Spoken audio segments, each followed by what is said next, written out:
दोनों कितनी देर और?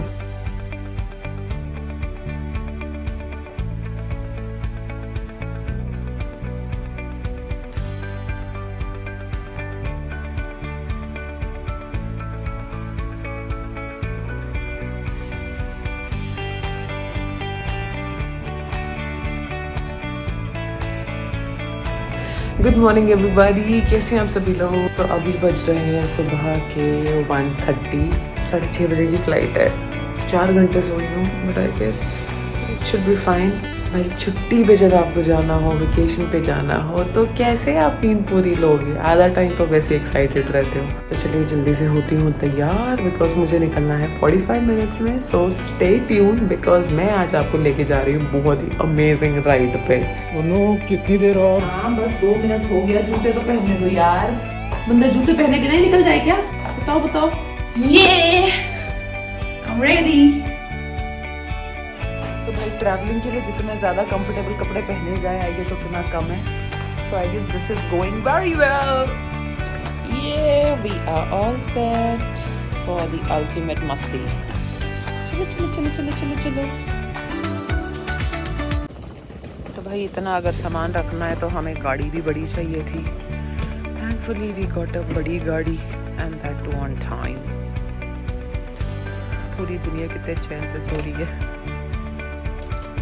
रात की फ़्लाइट पकड़ने का ना एक बहुत अमेजिंग फ़ायदा होता है कि आपको भाई ट्रैफिक नहीं मिलता है। ऑलमोस्ट 45 मिनट्स में पहुंच गए हम एयरपोर्ट, और यहाँ पे आधे घंटे की वेट के बाद लिया हमने बोर्डिंग कार्ड। और पता है क्या होता है, विपिन का बस चले हम एयरपोर्ट ना लिटरली 5 घंटे पहले पहुंच जाए फ़्लाइट से। जी हाँ, इंटरनेशनल फ़्लाइट के लिए आपको पहुंचना था 3 घंटे पहले, बट हम 5 घंटे पहले भी पहुंच सकते हैं। क्यों? क्योंकि विपिन को फ़्लाइट के लिए लेट होना बिल्कुल भी नहीं पसंद है। तो भाई टाइम था, तब क्या करना था, मैंने शॉपिंग, क्योंकि मैंने यहाँ पे पहुँच के रियलाइज़ किया कि भाई मैं तो अपनी हाट लाई नहीं। और बाई चांस यहाँ पे एसेसरीज़ पे चल रहा था 50% ऑफ। और अब आपको तो पता है मुझे शॉपिंग करने से कोई भी नहीं रोक सकता जब स्पेशली सेल चल रही हो। और यहाँ पे जब तक मैं शॉपिंग कर रही थी, विपिन ने कर्नाटक कैफ़े पहुँच के हमारे लिए खाना भी ऑर्डर कर लिया। तो भाई फ़्लाइट पे जाते ही अब अगर हमें भूख लगेगी तो कुछ ना कुछ तो थोड़ी पेट पूजा करके जाना ज़रूरी है ना। तो यहाँ पे खाया हमने इडली और सांभर, और फिर स्टारबक्स पे पहुँचे हम, क्योंकि विपिन को अपने लिए कोई मग लेना था जो उसे समझ नहीं आ रहा था कि क्या लेना है। बट मैं तो भाई अपना मग हमेशा कैरी करती हूँ। बहुत ही खूबसूरत स्टारबक्स का मग जो मैंने ख़रीदा था वॉशिंगटन से। अपना मग कैरी करना एक तो फ़ायदा पता है क्या, जो मैंने ऑफलाइन रियलाइज़ किया है, जो यहाँ पे डिस्पोजेबल कप्स होते हैं ना, उसमें अगर कोई भी गर्म चीज़ आप डालते हैं उसमें लिटरली माइक्रो प्लास्टिक मिक्स हो जाता है। इसलिए I make sure to carry my own मग।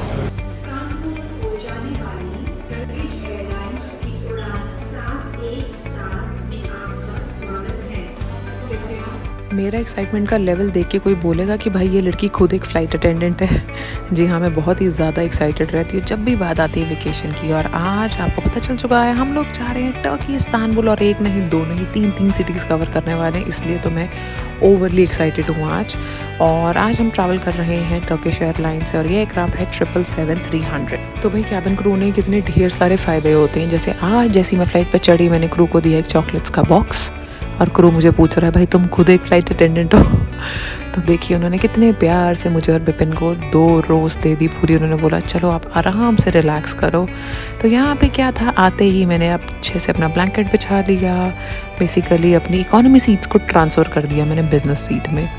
और देखिए सीट लेग स्पेस आगे कितनी है, मैं हूँ 5 फीट 9 इंच, फिर भी आगे लेग रूम कितना बच रहा है। और जो इनका IFE था, I mean in flight entertainment system, वो भी काफ़ी ज़्यादा अच्छा था।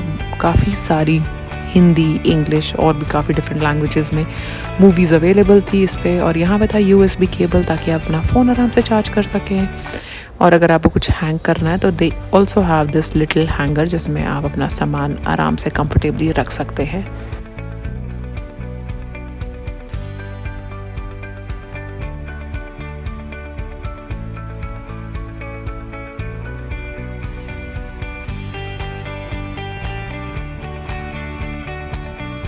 टेक ऑफ होते ही क्रू ने डिस्ट्रीब्यूट करनी शुरू करी ये बहुत ही क्यूट छोटी सी अमेनिटी किट्स, जो कि लग रही है बहुत ही प्यारी। इसके अंदर आपको मिलती है कुछ बहुत ही ज़्यादा ज़रूरी चीज़ है जिसकी आपको फ़्लाइट के दौरान ज़रूरत पड़ सकती है, जैसे कि ये pair of socks, I shades और साथ में ये ईयर प्लग्स अगर आपके आसपास कोई शोर मचा रहा है तो। और साथ में आपको मिलता है एक ब्लैंकेट और ये हेडफोन्स। जो ब्लैंकेट है बहुत ज़्यादा थिक नहीं है बट इट्स डिसेंट, ताकि अगर टेम्परेचर ठंडा होता है यू कैन स्टे वार्म। और साथ में आपको मिलते हैं ये हेडफोन्स जिन्हें आप प्लग करके मूवीज़ एंजॉय कर सकते हैं। फ़्लाइट के दौरान मेरी कोशिश रहती है खाना मैं चाहे कम खाऊं पर पानी पीऊं ज़्यादा से ज़्यादा, इसलिए मैं कैरी करती हूँ अपनी वाटर बॉटल जिसे मैंने करवा लिया है यहाँ पे रीफ़िल। तो यहाँ पे ऑर्डर किया था मैंने एक वेजिटेरियन मील जिसमें मुझे मिले ये वाइट चने, स्पिनच पूरी, आलू की सब्जी और साथ में था एक सॉफ्ट रोल और साइड डिशेस में था मोमोज और walnut cake. Walnut cake was definitely good. उसके अलावा मुझे खाना इनका बहुत अमेजिंग नहीं लगा, पता नहीं क्यों इतना हाइप किया हुआ था और जिसके बारे में मैंने बहुत ज़्यादा सुना था। कुछ टाइम पहले मैंने एक वीडियो डाली थी कतर एयरवेज के फर्स्ट क्लास के वॉशरूम की वीडियो, जो आप लोगों को बहुत पसंद आई थी। उस पर 22 मिलियन व्यूज़ आए हैं। आज आपको मैं ले आई हूँ इकोनॉमी के टर्किश एयरलाइन के वॉशरूम में। यहाँ पे आपको मिलता है कमोड और साथ में गर्म या ठंडा पानी जो भी आपको इस्तेमाल करना है कर सकते हैं। और एक और बहुत अमेजिंग चीज़ जो मुझे यहाँ पे दिखती है वो है यहाँ की अमेनिटी की ब्रांड जो कि है Eyup Sabri Tuncer which is an 100-year-old Turkish brand. और इसकी खुशबू एक्चुअली बहुत अमेजिंग थी एंड दे एक्चुअली क्लेम कि इनके सारे के सारे प्रोडक्ट्स ना ऑर्गेनिक और फ्लोरल चीज़ों से यानी कि फूलों हर्ब से बने हुए हैं, which sounded quite interesting to me. और उसके अलावा यहाँ पे आपको मिलता है बेबी डायपर चेंजिंग टेबल। जी हाँ, जब भी आप छोटे बच्चे के साथ ट्रैवल कर रहे हैं अपने कैबिन क्रू से पूछिए कि ये टेबल किस वॉशरूम में है, क्योंकि ये टेबल सभी वॉशरूम्स में नहीं होता, which is a great help मुझे ऐसा लगता है। उसके अलावा अगर आप कुछ हैंग करना है आप यहाँ पे हैंग कर सकते हैं। And another important thing, lock and unlock का बटन। तो भाई सर्विस ख़त्म हुए ऑलमोस्ट 3 घंटे हो गए थे और इस पूरे 3 घंटे में मुझे कैबिन क्रू बिल्कुल भी कैबिन में नहीं दिखा, नॉट इवन विद वाटर। तो ये चीज़ मुझे थोड़ी सी सरप्राइजिंग लगी। 1 घंटा था लैंड होने के लिए, उससे पहले शुरू हुई ये सैंडविच सर्विस और ये था वेजिटेरियन सैंडविच जिसमें मुझे मिला थोड़ा सा टमेटो और sweet corn, but it was again not good at all. पता नहीं क्या हो गया इनके खाने को, इतनी तारीफ़ें सुनी थी मैंने इनके खाने की। But anyways, welcome to Istanbul guys. और हम हो रहे थे यहाँ पे लैंड और हमारे साथ साथ एक एयरक्राफ्ट हो रहा था take off. Such an amazing view.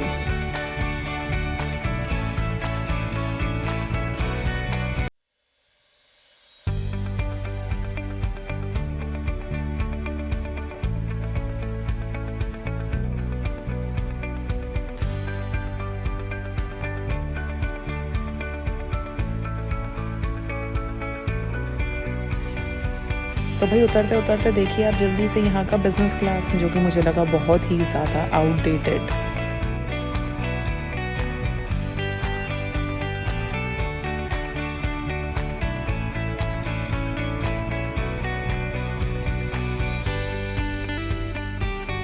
Full marks to Istanbul airport, huge airport और काफ़ी सारी फैसिलिटीज़ के साथ। इनफैक्ट हमें इमिग्रेशन क्लियर करने में भी सिर्फ 15 मिनट लगे, तो आप सोच सकते हैं कि कितना क्विक और ह्यूज एयरपोर्ट है। तो guys I will see you in my next vlog कि हम कहाँ कहाँ गए और क्या क्या किया हमने इस्तांबुल में। तो अगला व्लॉग चेक करना ना भूलें and I will see you next time. Until then take care of yourself, bye bye.